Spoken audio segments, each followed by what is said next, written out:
tu vois un petit peu la chose par rapport à cette question? Merci Hassan. Je suis toujours très content de venir de répondre à tes invitations. La dernière fois, c'était en fait sur les médias.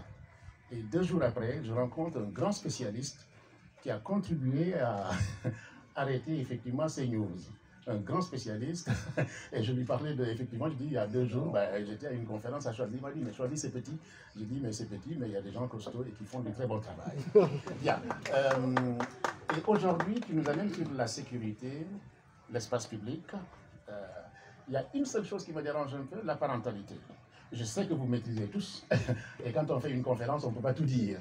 Mais moi, et j'ai entendu monsieur qui a parlé de... Voilà. Et moi, je suis spécialiste de la parentalité. Je suis spécialiste de la parentalité. Tout part effectivement de l'éducation. Mais comme je le dis souvent aux parents, on peut être géniteur, mais pas responsable. Parce que les enfants nous échappent avec les réseaux sociaux, avec tout ça. Mais au moins, on donne un minimum syndical d'éducation de base pour tenir les enfants. C'est extrêmement important. Et je dis que quand un adulte est immature, mais l'enfant le sera. Vous savez, la formule traditionnelle, il est interdit d'interdire.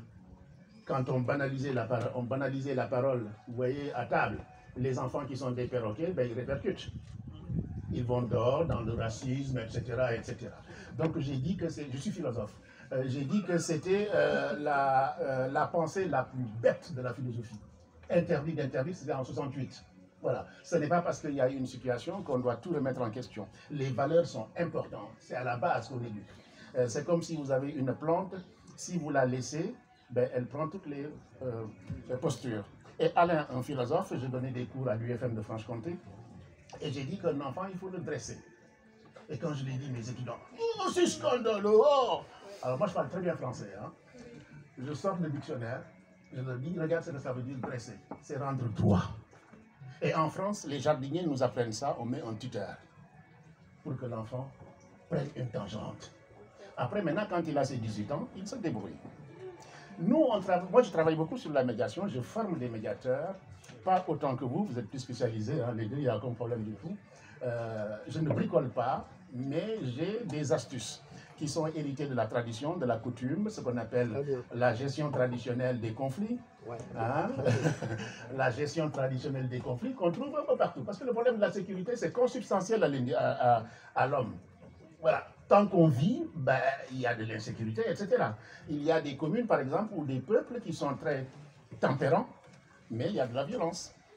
Mais comme vous avez dit, il faut avoir l'œil et le regard. Il faut avoir l'œil et le regard. Alors moi, à Choisy, c'est très simple. Quand je suis arrivé à Choisy-le-Roi, dans mon quartier, je suis allé saluer toutes les personnes ressources.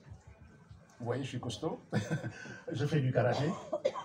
Je suis philosophe, je suis un intellectuel. Donc, je vais les saluer. Ils me disent, mais les autres, là, quand ils viennent, ils ne nous saluent pas. Je dis, c'est parce qu'ils n'ont pas compris ce que c'est que la relation humaine. Je vais les saluer. Et les jeunes, quand ils me voient, discuter avec les papas, mais ça fait déjà un franc. Ils savent que M. Sissoko les connaît. Donc quand je les vois, comme ils ont la coutume, quand je les vois, c'est du non-verbal, ils baissent la tête. Ils baissent la tête et ils filent droit, parce qu'ils savent que je les ai vus. L'autre voisin aussi, s'il voit mes enfants qui font le con, ben mon fils doit baisser les yeux, il sait que mon voisin l'a vu et qu'il va le dire à M. Sissoko. C'est ce qu'on appelle la gestion communautaire à famille. Et c'est extrêmement important. Très, très important. Donc, pour ma part, l'éducation est fondamentale. Ce n'est pas tout, parce que comme je vous ai dit, nos enfants nous échappent. Il y a beaucoup de dispositifs qui sont mis en place. Maintenant, vous voyez, même sur Internet, il y a des gens qui vont chercher sur Internet, je ne sais pas comment on les appelle encore, c'est des fouineurs du numérique ou des trucs comme ça, il y en a à Créteil, etc.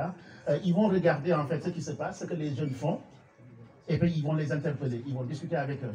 Dès qu'ils sentent, ce sont des signes en fait. On a des signaux à travers le numérique, etc. Ils sont très forts. Et ça, c'est extrêmement important.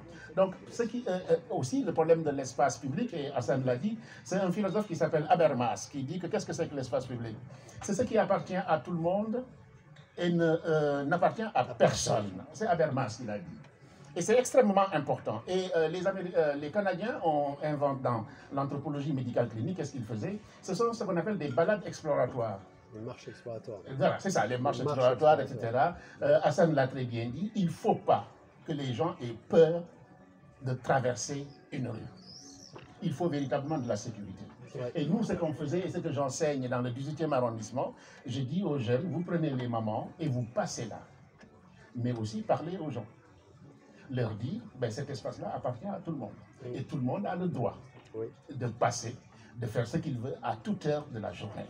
Voilà. Et aussi, comme je suis philosophe, on a introduit, et je vais terminer là, ce qu'on appelle les cafés philo pour les mômes. Parce que les enfants disent chaque fois pourquoi. Et on met en place des ateliers pour que les enfants discutent, parce que les enfants aussi, ils ont de l'agressivité. Hein. Il y en a qui sont très, très durs. Et on leur demande effectivement de discuter. On se met là, on prend, en fait, il y a des techniques, soit un caillou, avant de prendre la parole, ben, il faut avoir le caillou. Tant que tu n'as pas de caillou, tu parlais de la citoyenneté, de la République, etc. Il y a toute une discipline qu'on met en place et c'est extrêmement important. Donc on apprend effectivement de la philosophie pour les mômes. C'est né au Canada. Et ça permet aux enfants, ben, effectivement, de se regarder et de regarder l'autre. Ce qu'on appelle l'altérité. Je ne te ferai pas mal parce que je n'aimerais pas qu'on me fasse mal. Et les enfants le comprennent très bien et c'est de Dolto. Les gens pensent que les enfants ne connaissent rien, c'est faux. Ils sont sensibles, etc. Mais tout dépend effectivement, comme je vous l'ai dit, de la parentalité, de l'éducation de base. Je suis très bavard, je m'excuse.